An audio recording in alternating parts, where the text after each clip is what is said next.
نبی پاک صلی اللہ علیہ وسلم تشریف فرماتے، کنزُ المال میں حدیث ہے، حضرت سیدہ عائشہ صدیقہ رضی اللہ تعالیٰ عنہ فرماتی ہیں دوپہر کا وقت حضور کے آرام کے اوقات ہوتے تھے تو سرکار تشریف فرماتے، جلوہ فگن تھے۔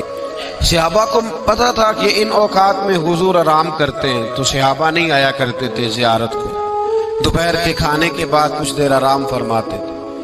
فرماتی حضرت عائشہ صدیقہ کہ ایک بوڑھی عورت آ گئی، اس عورت نے جب آ کر کے دروازے پہ دستک دی اور جب وہ بولی نا، اس نے گفتگو کی، اس کے جملے محبوب کے سماعت اقدس سے ٹکرائے، کہتے ہیں اللہ کے محبوب جلدی سے اٹھ کے بیٹھ گئے۔ حضور نے اس بوڑھی کا استقبال کیا اور حضور نے اسے بٹھایا۔ فرماتی ہر آنے والے مہمان کو حضور بڑی عزت دیتے تھے، بڑا نوازتے تھے، ہر آنے والے مہمان پہ بڑا کرم فرمایا کرتے تھے، لیکن اس خاتون کو زیادہ اعزاز دیا۔ اللہ کے محبوب علیہ السلام نے اس کے لیے کھانا منگوایا، کھجوریں دی، شہد کے ساتھ تواضع فرمائی۔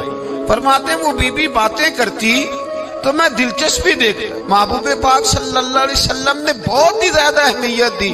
محبوب کریم علیہ السلام جب وہ باتیں کرتی تو حضور دلچسپی سے سنتے، ان کے سوالات کے جواب بڑی گہرائی اور گہرائی سے دیتے۔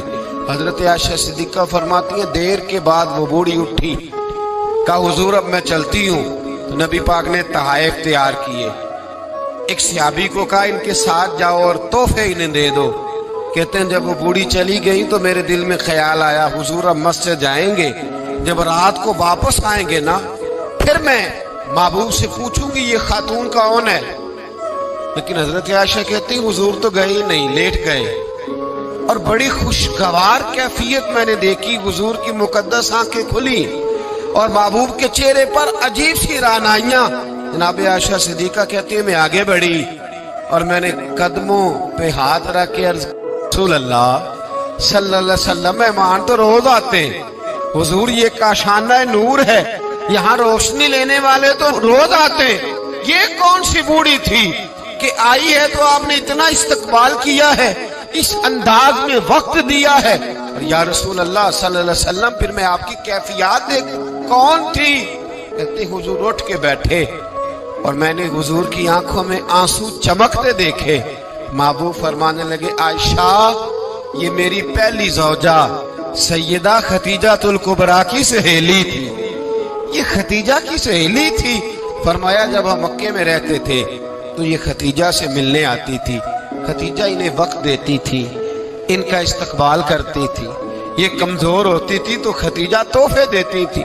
فرمایا آج جب یہ دوبارہ آئی ہے تو پچھلی ساری یادیں میرے ذہن میں تازہ ہو گئی ہیں، وہ سارے خیالات تصورات پھر سے اجاگر ہو گئے۔